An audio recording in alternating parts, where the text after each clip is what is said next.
Whalawhalahi atu hane e tau walatala tutupu ke lata mea whiwhinei. Ka mata tuai e tau whakatakotokaanga ke tātuai e Elefanico Angeli, ki lua ki atu ki Nisilani ke he aho uafuru i a uni. Whakailoa tuai e matakau haniwe ka whetoko atuai ki te whewa Pacific Games ki Papua Nikini ke mahina ka hau. Kua fuaki po ke liwa ki atu he whakatufono e whunua ne kua whakaonga mai matangahua SLM ke he maanga ko mutalau ke he aho nei. Ne whakaurua e he maanga ko makefu halu tōla palana mai maanga ke lata moi puipuianga moi totoko atu ke hiki ki anga he matangi. Ko e Manu Elefane ko Angeli ko amanaki ke tātua ia ki New Zealand ke mahina nei toke toka atua i ke he matakawi toka tau pā Manu ko e Auckland Zoo.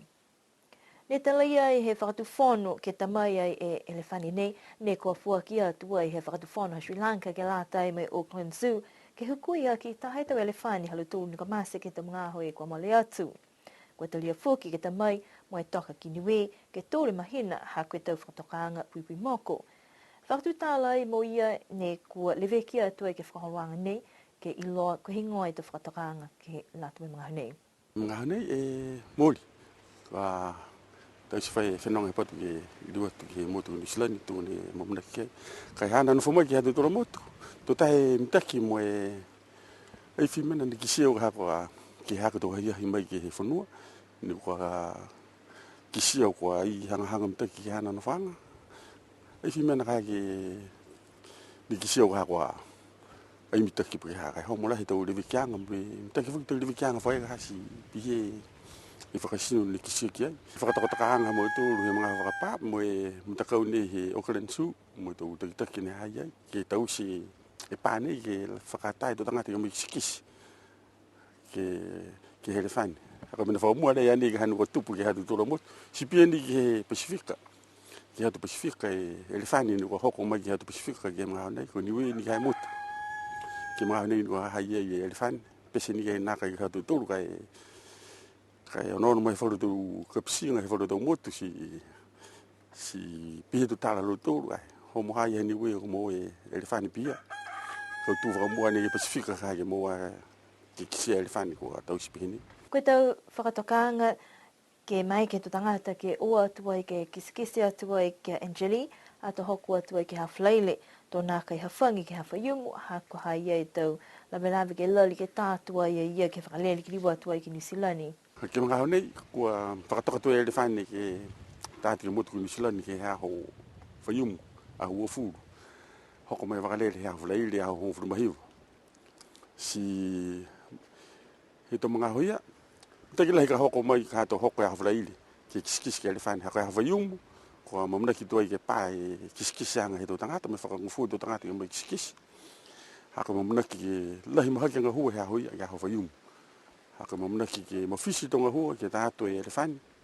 Ara loha ngona mai fuki mga nei hei e fuki ngā hua hanga ke taha wakatonga. Ke lari ki tau afi mamafa te tōru ni whaka ngā hua ki ai. Ke mawhisi tonga hua kai tausia i fuki te taha ngā hua i ke he wakatonga i ka hoko mai ke mea hoia. Si piha mo tōru tau whakatokatokaanga. Ke he hana whenonga ke motu New Zealand. Mo tau tangata fuka ka ke umai ka whio manako ke umai kisikisi. Umai ke mga honei ke hato hoko i a whaleile a hongo whurumahiwa. Tātu me Elefani tu tōra ho uafuru.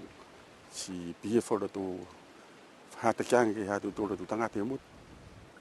Ke lari mo tōru ke whakamawhisi utai hatu tōra e Elefani ka hea mahi hatu tōra motu.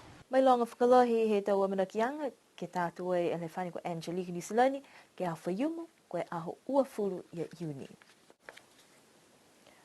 Kua whailoi he matakau spot he motu koe Niue Island Sports Commonwealth Games Association e matakau haniwe ka hukui ai e motu ke he tauwhewa Pacific Games ka whakahoku ai ki Papua Nikini he mahina ka hau. Whakatutala mo ia e tukitaki he matakau koe Chef de Mission ko Alan Tano ke iloi katoa toa mo e tau whewa spot ni ko amanaka niwe ke whekatoko ki ai. Ua fulmafitu koe e whetiki taha ne tangata whetoko. Sivireke, toko ue tangata whetoko. Whanawhana lupi simbeni, toko whae tangata whetoko. Golf, toko ue ne tangata whetoko. Lawn bowls, hongo furu tangata whetoko. Weightlifting, toko tūru tangata whetoko. Powerlifting, toko taha. Ka koe taha tangata ne ue spoti ka. Maria Vea, whetoko mua ia ke lau ki mamafi tō si mua tai aho tō liu whetoko fuki ki he powerlifting. Ki hana ne kau toko ua ma fitu ka hai katoa. La lawhi ka mauturu i tō office. Kua katoa toa te ka koe onono ka hatunga i tō games i tua. Ka ringa ke he sivireke. I se tutulu ka rikin, nako mua te e gold, bronze, mo i tō silver i tō Pacific Games. Si bihia ne taha tawhiwhine i ni amana ki hukui sivireke mai Brisbane. Tawhiniwe. Na mua e gold he ue awhi tolu, he South Pacific bodybuilding ne whakahoko ki Tonga. Si osi mo he whetoko taki toko taha lau ha si taki pēr. Hakom na taha whetoko ne mo e niwe si siriva he pēr. O Regan na ia mo Catherine tau whiawhi. Catherine ia to tulu ine. Papa. E mo ne sivireke a Catherine. Koe whalu sporti. E tunga ni kai langa ki mama. Ai whesiana e mtakau ke koe loa te kai ke Pacific Games. Ka kom na whakahoko whuki ni he mga taha e Oceania Championship. Si koe no mo tolu ke youth category. Ninga loko uka youth category mo e junior category. Ke whai pini ki e mtakau loa ki mama. I loa mai ki he mga honei, koe tōlu wheua ne kua nāka i tuai hohoko atu, koe wheua lakapi fitu, koe wheua lakapi league, pia whoki moe lakapi tau amo, koe kakana minia, tō tutongi ai e niwe tōlu e awhi tāla Amerika. Talhau ai whoki e he takitaki he mtakau e tō amanakianga, ka tuku whenonga atu ai e mtakau haniwe. O he nei ki Okalana siririu mai, ko vita, tutungi ne tangata wale, ko wala mo nei i Okalana ki Papua New Guinea, ne ore ke he whakatuwhono ngā ko whewhi, ke maikan ngai whakatuwhono ke he langamatei. Si mawhore tau mātuta ki anga ia, me tau pepaka ko whakapuke ke he mana whakatuwhono. Ko e tau no whaanga, tunga ni he pit document whakapalangi whakahoho a Papua New Guinea, ko e ni mongo fure mo hanga, ni mai maniwi. Ai whi tutungi. Tau mongo i tua ka hei tau games i tau mongo i tua na tutungi. Ka kai nei li mongo furu mai hanga. Tolu mo furu mai hanga pa tolu ka whakaonga. Si homura. Ai ti whai mitaki ti ka hei walai. Koe tuturi tupe na emne mi kumilanga matai. Ke lata mai toea whea ki Papua New Guinea. Ka ko mawhara te wala hi nei ki niwe si ririu mai. Koe sports award. Ko wamanaki ki whakahoko he whaitapu hau. Osi mai sports award si watu mai ama tōre kapupura ki mama whako ke training camp i Okalan. Whakahoka training camp i ama tōre ki Papatoa Sports Complex. Mo e matakau wharun ha anusila ni ko amanaki hukui anusila ke games wuk. Ka train au roa mo tōre. Si whetoko mo i he tau whakaosi tō watu. Mo mui ange matakau ka toa hea ho tōngo furu i uni. Da hiku mai nei. Si o au roa mo i ama tōre hea ho second year Julai. Pehe mai a Alan Tano kua nā kai whiawhia ha koe mena ni kua tupu ke tamadakau ni kua nā kai tuai hohoko ke watu. Kai amana ki whakalahi ke malolo e tamadakau ne toi, ke he mga honei, ke ono alu tōru ke tamadakau sivileke mai langa ki mamawha, ke whaituanga kai ke kua kautūhala tōru tau whakakuanga. Amana ki fua ke matakau spote, ke whakahoko ai e taha pō tufa pale mai tō whiua spote ke he motu, he aho ua furu ia iuni, totuk whenonga e matakau ke whahitapu whakamua he mahina iulai. Wai hau nei, kua liua ki atua e he whakatuwhono e taha walafonua, ne kua whakaonga e mai Matangahua Sustainable Land Management Project ke he maanga ko Mutalau. Koe Matangahua SLM ne kua whamtapatua he whahinga hau whanua, ka mata mai he tau uaf me fitu ke tau se tau whakakuanga, mai tau kumikumianga ke tau puhala ni kumaike, ke whakalaula he tau mahamaanga he tau tangata, ke tau puhalanga hua whanua, ne kua whakatalumele e kele, ke mai ke fuki, ke whakatumau e whakaongaanga. Tō lahi a mamanakianga he project whakanono e mle ke whangapunu ma whae eka. Ni whanono ke sika mga aho ne tausi e whanua nei. Nā kai tonga longa e whae ni hua ki lunga. Ke whakahore tonga hua. Si tō tua whoki e tonga hua mo e tause nā tonga hua. Nō nam tōlu ke he wha mai maho nei. More mali. Nā kai tō lahi pupu me longa tua kau ne mui ke he mga whakamua. Si koe mga honei, oka whoki ke lari ke reweki. Tunga ni ne tutala ke mga whamua, tō tupeni ha ke whakaholo ke mua ke reweki ke whanua. si tunga he mga hunei. Ko noanga he mga whakamua ia, ki rua ki atu ki he Village Council. Ko tō puhala ni ka hana ko mamana ke whainga hua mo ko hanga hantaki ki mai ke tausi ke whola maanga. Mai ke whoki e whola maanga ki o nono ka ke whola puhala ia mo. Mai ke whakamatuta ki te tō mahimo. Tunga ene ka mate ngā hoa nei he ta kawe ua whe fitu. Mea nono ki osi ki he ua whe o fūru. Si hoko ke mga hoia. Extend project i si hoko ke he ua whe mataha.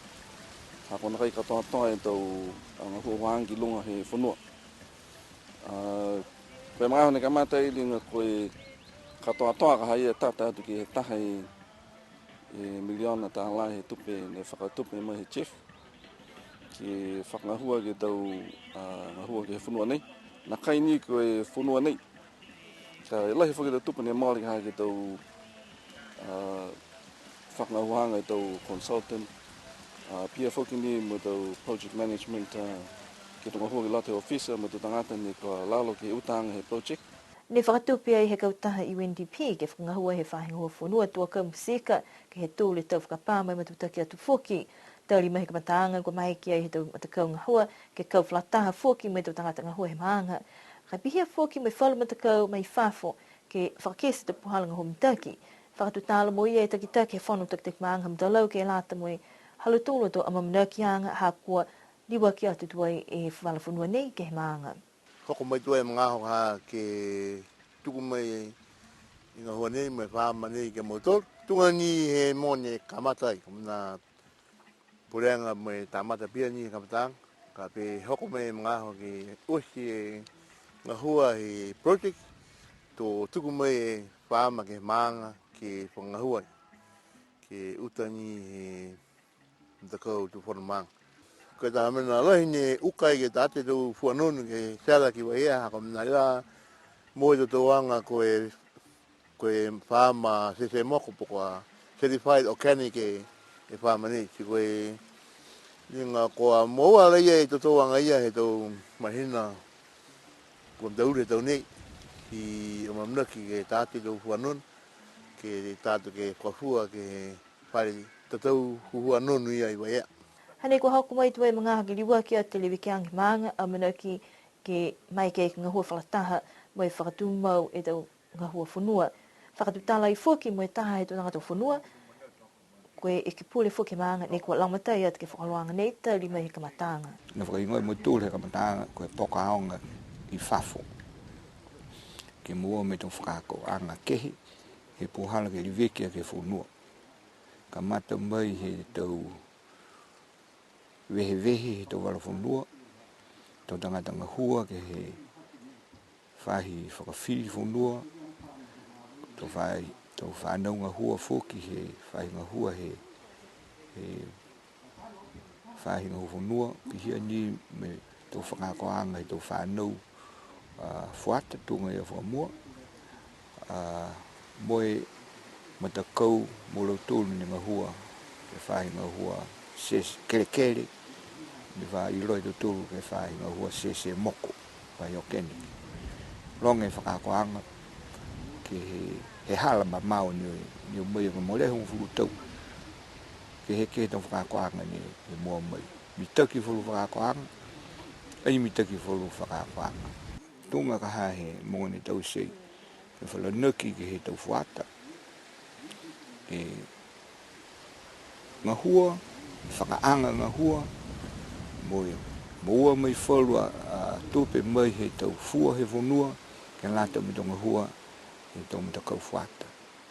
Hoko atu mea ke tunga tau niu pupaku, tau niu nei, he mga hala ia, ka nono ke moa fo niu pupaku, ke ta haki ka whe kofi, ke tatau. He singa hua whalu tangata, ke tatau tau niu pupaku mai he whanua nei, ke moa tau lolo eala.